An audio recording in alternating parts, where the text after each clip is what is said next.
Zdravím vás pri sledovaní ďalšieho videa. Na stole sa mi objavil zdroj z Panasonicu. Je to zdroj 715G 6338-501-002-002M. Tieto zdroje sú, by som povedal, veľmi vďačné na opravu. Ak majú niekoľko symptómov. Prvým symptómom je, že odíde tento odpor. Ak odíde tento odpor, 100% odišla aj tepelná poistka, ktorú, ako vidím, si môžem prepojiť drôtikom. Ops, trošku to máme rozmazané. Áno, ktorú si viem prepojiť drôtikom. Ďalej odišiel tranzistor a v neposlednom rade integrovaný obvod. Prvé, čo si vieme zmerať, je tranzistor. Tranzistor si vieme zmerať na diodový režim bežným multimetrom. Zistíme, áno, je tam skrát. Je tam skrát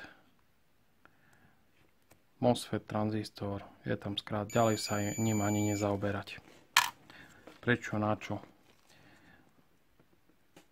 Odpor vidíme tiež, si veľmi rýchlo zistíme, normálne až vypálilo. Takže, ops, odpor je tiež odidený. Ďalej tu máme tepelnú poistku. Mnohí zapasia s tým, že čo to je. No a nakoniec uvidíme, že to je tepelná poistka a hneď si ukážeme aj prečo, na čo, kde. Dobre, čiže tá je tiež odpálená a posledný odpálí integrovaný obvod. Ideme si ukázať tepelnú poistku. Čiže, ops. Ak si všimneme,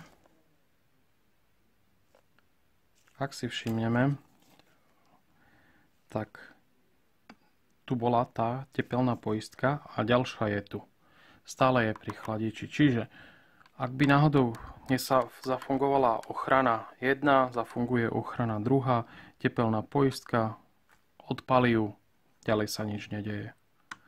Ochranný odpor, tranzistor, známy kondenzátor, ktorý sa dáva ku týmto MOSFETom, tiež má ochrannú funkciu, to si vysvetlíme inokedy. No a v podstate, ak chceme tento zdroj opravovať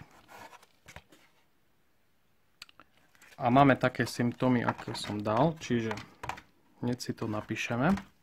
Čiže je to zdroj 715G 6338 P01 002 002M, alebo tieto sa môžu trošku líšiť, tieto čísla. Čiže máme odpor, ktorý nám odišiel R9314, to je 0,27 ohmov. Ďalej máme odpor, ale v podstate to je tepelná poistka 9306, to je 0,1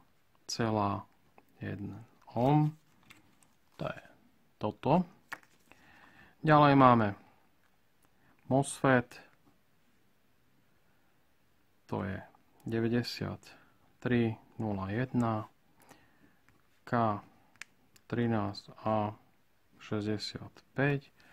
Ďalej máme integrovaný obvod 9301 a ten je LD7752 a za týmto